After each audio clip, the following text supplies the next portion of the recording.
ଆସୁଅଛି ପବିତ୍ର ସାବିତ୍ରୀ ଅମାବାସ୍ୟା। ଆଉ ଏହି ସାବିତ୍ରୀ ଅମାବାସ୍ୟା ଠାରୁ ବଦଳିଯିବ ବିଛାରାଶିର ବ୍ୟକ୍ତିବିଶେଷମାନଙ୍କର ଜୀବନ। ଏହି 2026 ମସିହା ମେ ମାସ 16 ତାରିଖ ଦିନ ମାନେ ଶନିବାର ଦିନ ପଡ଼ିବାକୁ ଯାଉଅଛି ପବିତ୍ର ସାବିତ୍ରୀ ଅମାବାସ୍ୟା। ଏବଂ ଏହି ସାବିତ୍ରୀ ଅମାବାସ୍ୟା ଦିନ ଆପଣଙ୍କ ରାଶିରେ ବୁଧାଦିତ୍ୟ ରାଜଯୋଗର ନିର୍ମାଣ ହେବା ପାଇଁ ଯାଉଅଛି। ତେଣୁକରି ଏହି ବୁଧାଦିତ୍ୟ ରାଜଯୋଗ ଆପଣମାନଙ୍କର ଜୀବନ ଉପରେ କିପରି ଫଳ ପ୍ରଦାନ କରିବ, ଆପଣଙ୍କୁ କେଉଁ ସବୁ କ୍ଷେତ୍ରରୁ ଶୁଭଫଳର ପ୍ରାପ୍ତି ହେବ, ଆସନ୍ତୁ ଜାଣିବା। ସେଥିପାଇଁ ଆପଣଙ୍କର ଯଦି ବିଛାରାଶି ହୋଇଥାଏ ତାହେଲେ ଏହି ଭିଡ଼ିଓଟିକୁ ଥରେ ମାତ୍ର ଶେଷ ପର୍ଯ୍ୟନ୍ତ ଦେଖନ୍ତୁ। ଆପଣଙ୍କର ବ୍ୟସ୍ତବହୁଳ ସମୟ ମଧ୍ୟରୁ 10 ମିନିଟ୍ ସମୟ ଆପଣ ନିଜ ପାଇଁ ଦିଅନ୍ତୁ ଏବଂ ନିଜର ଭବିଷ୍ୟତ ବିଷୟରେ ଜାଣନ୍ତୁ। ଦେଖନ୍ତୁ, ଏହି ସାବିତ୍ରୀ ଅମାବାସ୍ୟା ଠାରୁ ଆପଣଙ୍କର ଭାଗ୍ୟରେ ଗୋଟିଏ ବହୁତ ବଡ଼ ପରିବର୍ତ୍ତନ ହେବା ପାଇଁ ଯାଉଅଛି। କାହିଁକି ନା ଗ୍ରହ ନକ୍ଷତ୍ର ମାନଙ୍କର ଚଳନରେ ବହୁତ ବଡ଼ ପରିବର୍ତ୍ତନ ହେବ, ଯାହାଦ୍ୱାରା ଆପଣଙ୍କର ଜୀବନରେ ଚାଲିଥିବା ସମସ୍ତ ଦୁଃଖ କଷ୍ଟର ଅନ୍ତ ହେବା ପାଇଁ ଯାଉଅଛି। ଏବଂ ଏହି ସାବିତ୍ରୀ ଅମାବାସ୍ୟା ଠାରୁ ଆପଣଙ୍କର ଜୀବନରେ ପୁଣି ଥରେ ଖୁସି ଫେରିବାକୁ ଯାଉଅଛି।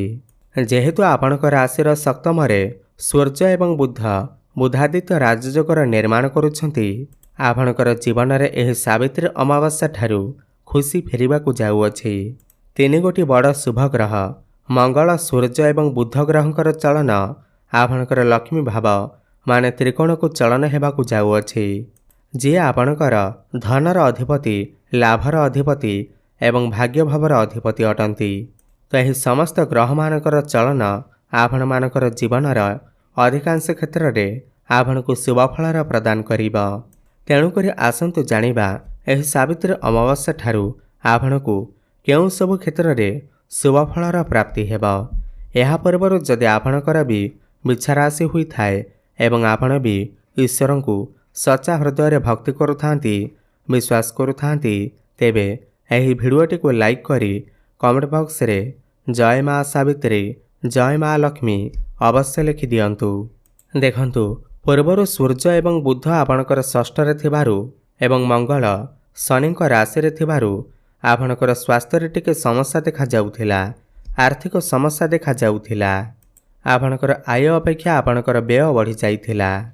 ବ୍ୟବସାୟରେ ମାନ୍ଦା ହେବା ସହିତ ଆପଣ ବହୁତ ଅଧିକ ମାନସିକ ଚିନ୍ତା ଭିତରେ ରହୁଥିଲେ। ଋଣ କରଜର ମାୟାଜାଲରେ ଆପଣ ଫସି ରହିଥିଲେ ଏବଂ କୌଣସି ନା କୌଣସି କାରଣକୁ ନେଇ ଆପଣଙ୍କର ଘର ପରିବାରରେ ସର୍ବଦା ଅଶାନ୍ତି ଲାଗି ରହିଥିଲା ଏବଂ ସନ୍ତାନ ପ୍ରାପ୍ତିକୁ ନେଇ ଆପଣ ବହୁତ ଅଧିକ ଚିନ୍ତିତ ଥିଲେ ଏବଂ ଆପଣଙ୍କର କର୍ମକ୍ଷେତ୍ରରେ ବ୍ୟାପାର ବାଣିଜ୍ୟରେ ମଧ୍ୟ ସମସ୍ୟା ଦେଖାଦେଉଥିଲା, ବାଧାବିଘ୍ନ ଦେଖାଦେଉଥିଲା। ତେବେ ଏହିଭଳି ଯାହା ବି ସମସ୍ୟା ଆପଣଙ୍କର ଜୀବନରେ ଚାଲିଥିଲା, ତାହା ଏହି ସାବିତ୍ରୀ ଅମାବାସ୍ୟା ପରେ ଧୀରେ ଧୀରେ ଦୂର ହେବାକୁ ଲାଗିବ। ଦେଖନ୍ତୁ, ଆପଣଙ୍କ ରାଶିର ସପ୍ତମରେ ସୂର୍ଯ୍ୟ ଏବଂ ବୁଧାଦିତ୍ୟ ରାଜଯୋଗର ନିର୍ମାଣ କରୁଛନ୍ତି, ଯାହାଫଳରେ ଏହି ସାବିତ୍ରୀ ଅମାବାସ୍ୟା ପରେ ଅଚାନକ ଧନଲାଭ ହୋଇପାରେ କିମ୍ବା ଆପଣଙ୍କର ପୌତ୍ରିକ ସମ୍ପତ୍ତିକୁ ନେଇ ଯେଉଁ ଆପଣଙ୍କର ଶତ୍ରୁ ବଢ଼ୁଛନ୍ତି, ବାହାର ଲୋକ ଏବଂ ସମ୍ପର୍କୀୟ ଲୋକ ଆପଣଙ୍କର ଶତ୍ରୁ ବନୁଛନ୍ତି, ତାଙ୍କର ପ୍ରଭାବ ଆପଣଙ୍କର ଉପରେ କମିବା ଧୀରେ ଧୀରେ ଆରମ୍ଭ ହୋଇଯିବ। ତା ସହିତ ଆପଣଙ୍କୁ କିଛି ଅଚାନକ ଧନଲାଭ ମଧ୍ୟ ହୋଇପାରେ। କୌଣସି ନା କୌଣସି ଦିଗରୁ ଆପଣଙ୍କୁ ଅର୍ଥ ପ୍ରାପ୍ତି ହୋଇପାରେ। ଧନ କମାଇବା ପାଇଁ ନୂଆ ନୂଆ ରାସ୍ତା ଆପଣଙ୍କୁ ମିଳିଯିବ। ବିଭିନ୍ନ ଦିଗରୁ ଅର୍ଥର ଆଗମନ ହେବ। ଆପଣଙ୍କର ଦୈନିକ ରୋଜଗାର ବଢ଼ିଯିବ। ଆୟ ଅପେକ୍ଷା ଆପଣଙ୍କର ବ୍ୟୟ କମିଯିବ, ଆୟ ଅଧିକ ରହିବ। ଏବଂ ଯେଉଁମାନେ ବି ଶିକ୍ଷାର୍ଥୀ ଅଛନ୍ତି, ସେମାନଙ୍କୁ ସେମାନଙ୍କର ଶିକ୍ଷା କ୍ଷେତ୍ରରେ ଆକାଶ ଛୁଆଁ ସଫଳତା ପ୍ରାପ୍ତି ହେବ। ଏବଂ ସବୁଠାରୁ ବଡ଼ କଥା ଏହା ହେଉଛି କି ଆପଣ ଯଦି ଉଚ୍ଚଶିକ୍ଷା କରିବା ପାଇଁ ମନ ବଳାଉଥିଲେ, ତେବେ ଆପଣଙ୍କର ଉଚ୍ଚଶିକ୍ଷା ପାଇଁ ମଧ୍ୟ ବହୁତ ଭଲ ସମୟ ଆସିବାକୁ ଯାଉଅଛି। ଆପଣ ଆପଣଙ୍କର ଉଚ୍ଚଶିକ୍ଷା କରିବା ପାଇଁ ଘରଠାରୁ ଦୂରକୁ ମଧ୍ୟ ଯାଇପାରନ୍ତି। ଶିକ୍ଷା କ୍ଷେତ୍ରରେ କିଛି ନା କିଛି ବଡ଼ ପରିବର୍ତ୍ତନ ଅବଶ୍ୟ କରିବେ। ଏହି ସାବିତ୍ରୀ ଅମାବାସ୍ୟା ପରେ ଯଦି ଆପଣଙ୍କର କିଛି ଏକ୍ଜାମ୍ ଅଛି, କମ୍ପିଟେଟିଭ୍ ଏକ୍ଜାମ୍ ଅଛି, ସେଥିରେ ଆପଣଙ୍କୁ ନିଶ୍ଚିନ୍ତ ଭାବରେ ସଫଳତା ପ୍ରାପ୍ତି ହେବ। ଏହା ସହିତ ଯେଉଁ ବ୍ୟକ୍ତିବିଶେଷମାନେ ଦୀର୍ଘଦିନ ଧରି ସନ୍ତାନ ସୁଖରୁ ବଞ୍ଚିତ ଥିଲେ, ସନ୍ତାନର କାମନା କରୁଥିଲେ, ସେମାନଙ୍କୁ ସନ୍ତାନ ସୁଖ ଅବଶ୍ୟ ପ୍ରାପ୍ତି ହେବ। ଏବଂ ପ୍ରେମ ଜୀବନରେ ପୂର୍ବରୁ ଯେଉଁ ସମସ୍ୟା ଲାଗି ରହିଥିଲା, ଯେଉଁମାନଙ୍କର ବ୍ରେକଅପ୍ ହୋଇଯାଇଥିଲା, कथबार्ता बंद हो जाइथिला सेमानकर पुणी थरे कथबार्ता होई पारे, प्याचअप मध्य होई पारे, सेमानक जीवन रे खुशी आसी पारे। आपणकर जीवन रे केही नूतन पार्टनर मध्य आसी पारंती। भ्रमण सुख आपणक प्राप्ति होई पारे। यह सहित गुरुंकर दृष्टि जेहेतु आपणकर द्वादश भाव उपर रहुअछि, आपण जदि वैदेशिक कार्यगति रे आपणको सफलता प्राप्ति हेबा। इनपुट एक्सपोर्ट काम रे, कंस्ट्रक्शन काम रे आपणको शुभफलर प्राप्ति हेबा। एवं जो माने भी हॉस्पिटल रे काम करूछंती, मेडिकल फील्ड रे काम करूछंती, सेमानकु अनेक शुभफलर प्राप्ति हेबा। यह सहित एही सावित्री अमावास्या परे आपणकर भाग्य रे उन्नति देखिबा पाई मिलिबा। आपण जो भी काम रे हाथ देबे सेथिरे आपणको सफलता प्राप्ति हेबा। अटकी रहितबा आपणकर समस्त कार्य पुणी थरे चालू हेबाकु लागिबा। आपण कोनोसी धार्मिक स्थान को बा दूर स्थान को यात्रा करि पारंती। गृह रे किछि शुभ मांगलिक कार्यर आयोजन मध्य होई पारे। यह सहित आपणकर कर्म क्षेत्र रे मध्य बहुत बड़ परिवर्तन हेबा। काहेकि ना आपणकर कर्म भावर अधिपति सूर्य आपणकर सप्तम रे बुधादित्य राजयोगर निर्माण करुछंती, जहाद्वारा आपणकर कर्म रे ग्रोथ आसीबा। आपणक पाखको नुआ नुआ काम आसीबा। आपण समस्त टार्गेट को अचीव करिबारे सफलता हासिल करिवे। प्रमोशन जोग बनिबा। बेरोजगारी युवक युवती मानंकु नूतन चाकरी, नूतन कर्म प्राप्ति हेबा। ट्रांसफर जोग बनी पारे। कौनसी एमएनसी कंपनी रु जॉब ऑफर मत आसी पारे। जेहेतु आपणक सप्तम रे बुधादित्य राजयोगर निर्माण हेउअछि, जहाद्वारा आपणकर व्यापार वाणिज्य रे उन्नति परिलक्षित हेबा।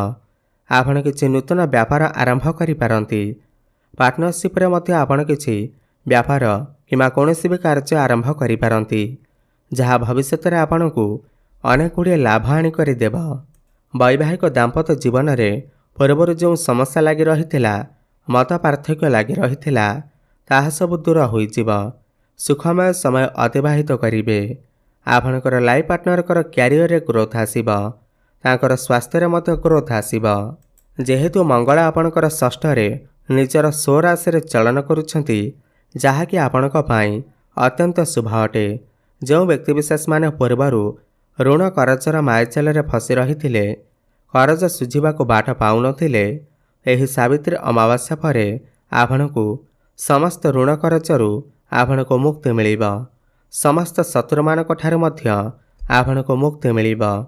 एही सावित्री अमावास्या परे आपण किछि भूमि, जमी, प्रॉपर्टी, नूतन जानवाहन, नूतन गृह निर्माण करि पारंती। किछि गुप्त ज्ञानर अध्ययन करि पारंती। जो माने साइंटिस्ट अछंती, रिसर्च क्षेत्र रे अछंती, सेमानकु अनेक शुभफलर प्राप्ति हेबा। जो माने ऑनलाइन रे काम करुछंती, डिजिटल मार्केटिंग रे काम करुछंती, फाइनेंस क्षेत्र रे अछंती, ट्रैवल एंड टूर क्षेत्र रे अछंती, सेमानको मध्य अनेक शुभफलर प्राप्ति हेबा। एही सावित्री अमावास्या परे दीर्घ दिन धरी आपणकर मनरे जो इच्छा अभिलाष थिला, मनस्कामना थिला, ताहा पूर्ण हेबाकु जाउअछि।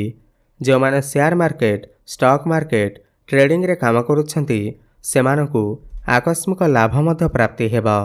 एवं पूर्वरु लागि रहितबा स्वास्थ्यगत समस्या मध्य आपणको मुक्ति मिलिबा। घर परिवार रे हसखुसीर लहरी लागि रहिबा। घर को नूतन अतिथि मध्य आसी पारंती। तेबे अधिक शुभफल प्राप्ति करिबा पाई आपण प्रत्येक दिन हनुमानकर दर्शन करंतु। संध्यारे हनुमान चालीसार पाठ करंतु एवं मंगलंकर बीज मंत्रर जप अवश्य करंतु। ओम क्रां क्रीं क्रम सह भूमाय नमः 108 थर प्रत्येक दिन जप करंतु। कला कुकुर किमा कुआंकु किछि खाइबाकु दियंतु। शुभफल प्राप्ति हेबा सहित आपणकर भाग्य रे उन्नति आसीबा। धन्यवाद।